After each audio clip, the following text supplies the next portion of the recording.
Hello learners. पिछले lecture में मैंने आपको टेंस के बारे में बताया कि आप टेंस को कैसे आइडेंटिफाई करेंगे।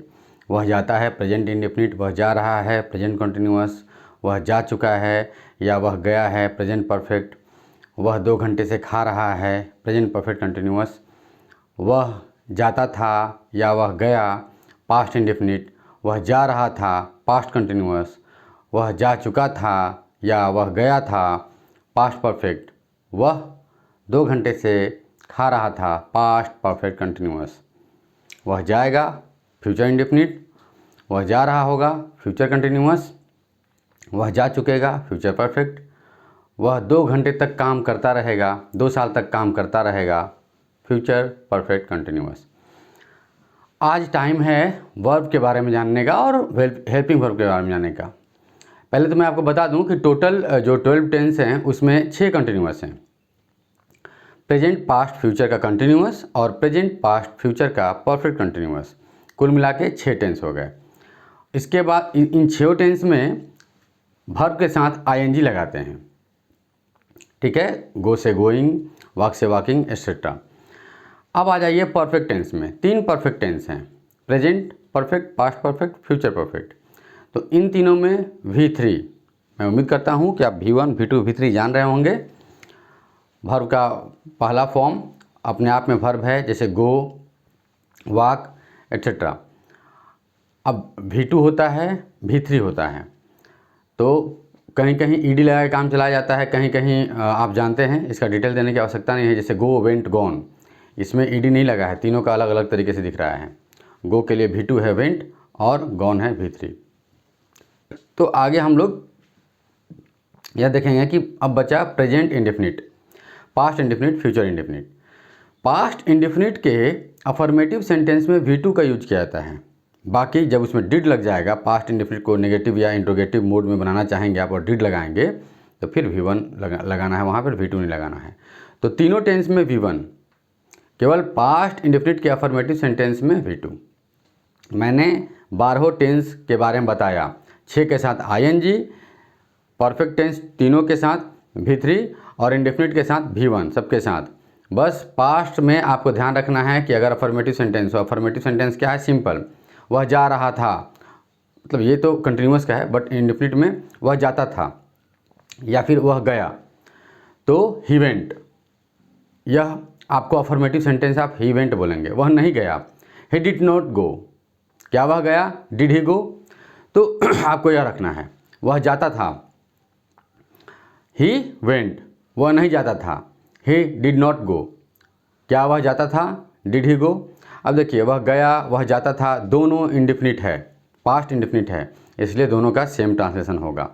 सेम इसी प्रकार मैंने पास्ट परफेक्ट का ही बताया था कि वह गया था या वह जा चुका था, वो क्या है, पास्ट परफेक्ट है। पास्ट परफेक्ट में डॉक्टर के आने के पहले मरीज मर गया, ऐसा भी सेंटेंस आता है। तो क्रोनोलॉजी वाइज जैसे आएगा सब कुछ मैं बताऊंगा। अभी चूंकि मैंने 12 का वर्ब बताया कि आप वर्ब कौन सा यूज करेंगे, आगे बताते जाऊंगा, फिर से रिवीजन भी हो जाएगा, खासकर पास्ट वाले में। अब आइए आप स्टार्ट करते हैं हेल्पिंग वर्ब के लिए। तो हेल्पिंग वर्ब का जो मामला है वो फिर से पास्ट इंडेफिनिट और प्रेजेंट इंडेफिनिट, प्रेजेंट इंडेफिनिट और पास्ट इंडेफिनिट में हेल्पिंग वर्ब जो है वो अलग एक्टिविटी दिखाता है, बाकी सब में अलग एक्टिविटी है। कैसे है कि बाकी सारे टेंस में हेल्पिंग वर्ब अफर्मेटिव सेंटेंस में भी है।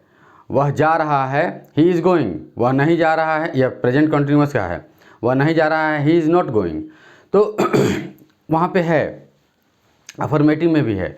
लेकिन पास्ट इंडेफिनिट में आपने देखा कि V2 है अफर्मेटिव में, बाकी जगह डिड लगेगा, डिड अफर्मेटिव में नहीं लगे यूज होगा। बाकी और प्रेजेंट में भी ऐसा ही कुछ है, लेकिन बाकी सारे टेंसेज में हेल्पिंग वर्ब है, अफर्मेटिव में ही है। तो आपको ज़्यादा टेंशन होता नहीं है। इन दोनों के लिए थोड़ा सा आपको सीखने में और जब आप स्पीक करेंगे तो स्पीकिंग में आपको ध्यान रखना पड़ेगा, थोड़ा प्रैक्टिस का चीज़ है यहीं पे। अब आइए प्रेजेंट इंडेफिनिट में देख लेते हैं हम लोग कि उसमें a subject plus verb plus object पूरा टेंस का कहानी है। तो इसमें V1 है, आप मैंने बताया आपको। तो अगर राम जाता है, यह है प्रेजेंट इंडेफिनिट का एग्जाम्पल, तो राम गोज़। अब राम गो के साथ ES लगा दिया गया, ये क्या है, देखिए थर्ड सब्जेक्ट के हिसाब से हम लोग हेल्पिंग वर्ब और वर्ब के साथ छेड़छाड़ होता है। तो आपको यहाँ देखना है कि हम लोग अक्सर देखते हैं first person, second person, third person, first person I we, second person you, third person बाकी सब। अब इसके साथ नियम बनाया गया हुआ है, ग्रामर में भी लिखा हुआ है, आप वैसे याद करते हैं। मैं आपको सिंपल ट्रिक देता हूँ, एकदम आसान। एस का प्रयोग प्रेजेंट इंडेफिनिट में कहाँ होगा और कहाँ नहीं होगा। तो जितने भी सिंगुलर सब्जेक्ट हैं, अगर कोई जैसे राम सिंगुलर सब्जेक्ट है, वह सिंगुलर सब्जेक्ट है, जितने भी सिंगुलर सब्जेक्ट है उसके साथ आप वर्ब में एस लगाएंगे, और जितने भी प्लूरल सब्जेक्ट हैं उनके साथ वर्ब में एस नहीं लगेगा। जैसे कि वे लोग जाते हैं, दे गो, वह जाता है, ही गोज़, समझ गए। लेकिन अब आई और यू जो है वो रहेगा प्लूरल के साथ, प्लूरल सब्जेक्ट के साथ, मतलब आई गो, यू गो, मैं जाता हूँ, वह जाता है। It's okay. अब आगे बढ़िए, डू डज का प्रयोग कैसे होगा। आप जानते हैं डू डज हेल्पिंग वर्ब है और वह निगेटिव या इंट्रोगेटिव जब मामला आएगा तभी लगेगा। जैसे कि पास्ट इंडेफिनिट में डिड लगाते हैं हम लोग निगेटिव या इंट्रोगेटिव के समय, अफर्मेटिव के समय नहीं। राम जाता है, राम गोज़, डू डज का कहीं प्रयोग नहीं। लेकिन राम नहीं जाता है, राम डज नॉट गो। अब डू डज कैसे लगेगा, सेम एस वर्ब में हम लोग लगाएंगे सिंगुलर के साथ, प्लूरल के साथ एस नहीं लगाएंगे वर्ब में। उसी प्रकार हेल्पिंग वर्ब जब नेगेटिव या इंट्रोगेटिव टाइम आएगा तभी आप हेल्पिंग वर्ब यूज करेंगे। तो हेल्पिंग वर्ब भी सिंगुलर के साथ डज लगेगा, प्लूरल के साथ डू लगेगा। आई और यू इसी साइड में रहेंगे, प्लूरल के साइड में ही रहेंगे।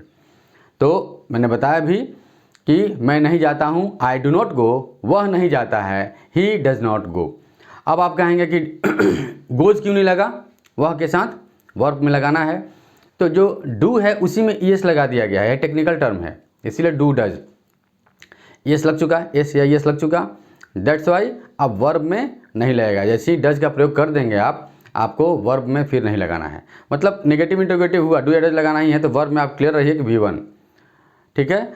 अब ईएस जो है वो डू में लास्ट में ओ है, वोवेल है, इसलिए ईएस का प्रयोग स्पेसिफिक कैसे होता है मैंने राम गोज वगैरह बताया आपको। एस का प्रयोग नॉर्मली आप एक ऐसे ही लेके चलेंगे, मेजॉरिटी में यही होगा।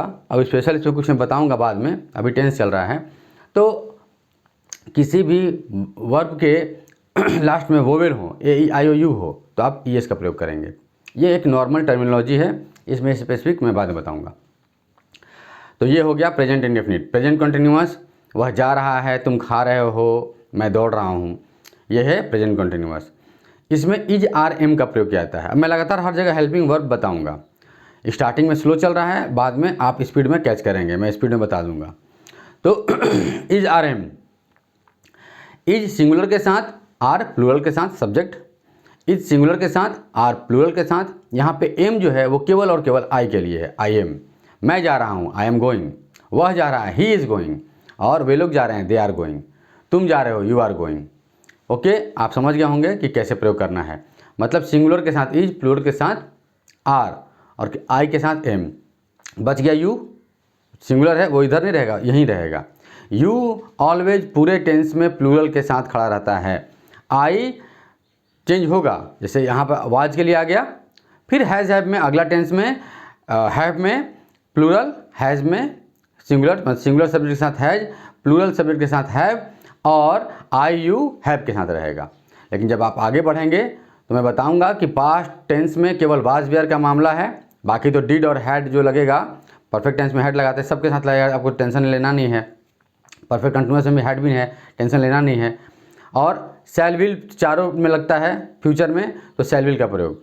तो वहाँ पे आई जो है, जैसे कि शैल विल में शैल सारे सिंगुलर के साथ, विल सारे प्लूरल के साथ, यू वहीं रहेगा, क्योंकि यू का शुरू से हम लोग पढ़ रहे हैं, वहीं रहेगा।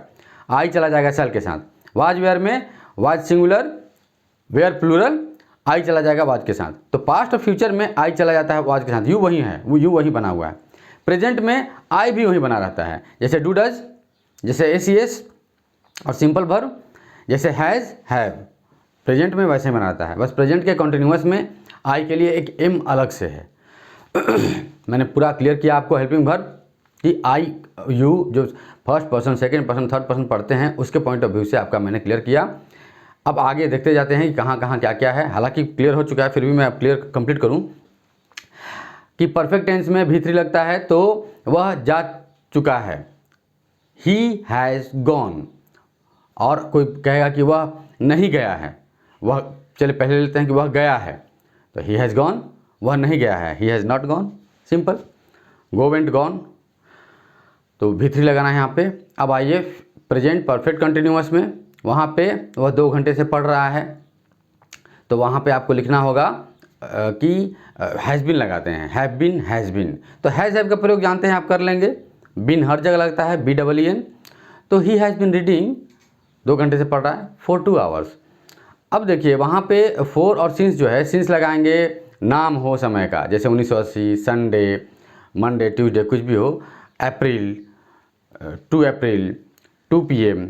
अगर वहाँ से कुछ हो रहा है, हम लोग बोल रहे हैं कि वह 2 बजे से पढ़ रहा है, तो वहाँ पे आप बोलेंगे he has been reading since 2 o'clock। तो सिंस लगेगा जहाँ जहाँ नाम होगा, और 2 घंटे से, 4 घंटे से, 5 साल से अगर ऐसा हो तो 4 लगाना है।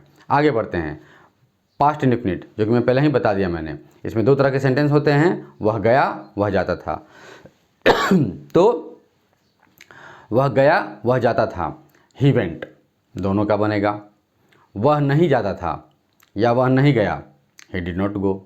क्या वह गया, डिड ही गो। आगे बढ़िए, पास्ट कंटिन्यूअस में वह जा रहा था, ही वाज गोइंग। मैंने बताया कि सारे सिंगुलर सब्जेक्ट के साथ वाज लगेगा, सारे प्लूरल सब्जेक्ट के साथ वेयर लगेगा। आई आ जाएगा सिंगुलर में, और यू वहीं का वहीं रह जाता है। Past, future, was, were, shall, will में यही रूल है, ठीक है। आसान आपको मैंने किया, आपको अब तक याद हो चुका होगा। तो वह जा रहा था, ही वाज गोइंग, वह नहीं जा रहा था, he was not going, simple, इसमें कोई सोचना नहीं है आपको। मैं जा रहा था, आई वाज गोइंग, देखिए आई यहीं पे आ रहा है। मैं नहीं जा रहा था, आई वाज नॉट गोइंग, वे लोग जा रहे थे, दे वेयर गोइंग। ओके, आगे बढ़ते हैं। वह जा चुका था या वह गया था, तो उस सेंटेंस में कैसे बनेगा, मैंने बार बार पिछले टेंस में भी क्लियर किया, अभी भी किया, कुछ कुछ कन्फ्यूजिंग है। पास्ट में 2 टाइप के, और पास्ट इंडेफिनिट और पास्ट परफेक्ट में 2 टाइप के टेंस हैं और लाइन है। एंडिंग उसका इस तरीके का है कि अक्सर खिचड़ी होता है इंसान के दिमाग में, मैंने क्लियर किया है, इस पर आप फोकस कीजिए। तो वह गया था या वह जा चुका था, तो ही हैड गॉन, V3 लगेगा, परफेक्ट है। ही हैड गॉन, हर जगह हैड, जैसे आप इंडेफिनिट में हर जगह डिड लगाएंगे, वैसे ही कोई भी मतलब सब्जेक्ट हो, आई हो, यू हो, कुछ भी हो, सिंगुलर हो, प्लूरल हो। वह नहीं गया था, ही हैड नॉट गॉन। अब आगे बढ़ते हैं, हैड बीन लगेगा और सिंस 4 लगेगा, इसमें भी वह 2 घंटे से पढ़ रहा था, तो he had been reading for 2 hours. वह संडे से पढ़ रहा था, he had been reading since Sunday, simple है। अब आ जाइए फ्यूचर में, future indefinite, shall will, future continuous, shall be, will be, future perfect, shall have, will have, future perfect continuous, shall have been, will have been. End में since 4 दोनों नहीं होता है, यहाँ पर 4 केवल लगता है। आप समझ चुके हैं। वह जाएगा तो ही विल गो, ही शैल गो, कुछ भी यूज कर लीजिए। नियम तो यही है जो मैंने बताया कि शैल जो है वो सिंगुलर के साथ, विल प्लूरल के साथ, यहाँ पे यू रहेगा, यहाँ पे मतलब सिंगुलर के साथ आई आ जाएगा और यू प्लूरल के साथ आ जाएगा। आई यू का आप ऐसे ही ध्यान रखेंगे। पास्ट और फ्यूचर में 2 तो है ही, वाज, वेयर और शैल विल, टेंशन लेना नहीं है। प्रेजेंट में मैंने बता ही दिया, आपको कोई टेंशन नहीं है, ऐसे याद कीजिए। First person, second person, third person करेंगे दिक्कत होगा आपको। अब आ जाइए कि मैं जाऊंगा, आई शैल गो। अब कभी कभी उलट दिया जाता है कि आई विल गो, उसका मतलब क्या है, आसानी से यूज कर लिया तो कोई नियम होगा कि ज़्यादा फोर्सफुली बोलना, मैं ज़रूर जाऊंगा जैसा भाव रखना। तो जैसे मैं ज़रूर जाऊंगा उसमें मस्ट यूज करते हैं हम लोग, तो उलट दिया जाता है कि आई के साथ विल लगा दो जो शैल लगाना था, यू के साथ शैल लगा दो जो विल लगाना था, तो ज़्यादा फोर्सफुली हो गया। अब इसका एक निदान लोगों ने निकाला है कि इतना टेंशन कौन लेगा, सब जगह विल लगा देते हैं लोग, टेंशन फ्री। खैर आपको जो इच्छा हो, मैंने नियम बताया। शैल बी, विल बी और भी के साथ ING फ्यूचर कंटिन्यूअस में, और परफेक्ट में से कि वह जा रहा होगा, तो उसमें आप लगाएंगे कि ही विल बी गोइंग। आगे बढ़िए, शैल हैव, विल हैव, वह जा चुकेगा, तो ही शैल हैव गॉन, वह जा चुकेगा, ही शैल हैव गॉन। अब आगे बढ़िए, shall have been, will have been, वह 2 साल तक पढ़ता रहेगा। तो इसका बनेगा he shall have been reading for 2 years. वह 2 घंटे तक पढ़ता रहेगा। He shall have been reading for 2 hours. पूरा टेंस मैंने आपको बताया, वहाँ पर लास्ट में शैल हैव बीन थोड़ा लंबा लग रहा है, लेकिन यूज करना है। Shall have been, will have been, shall have, will have, shall be, will be. आप समझ रहे हैं मैं कहाँ से रिटर्न करके आ रहा हूँ। ये टोटल हेल्पिंग वर्ब मैंने बताया, वर्ब बताया, इसके सहारे आप सारे टेंसेस को आगे क्लियर करेंगे।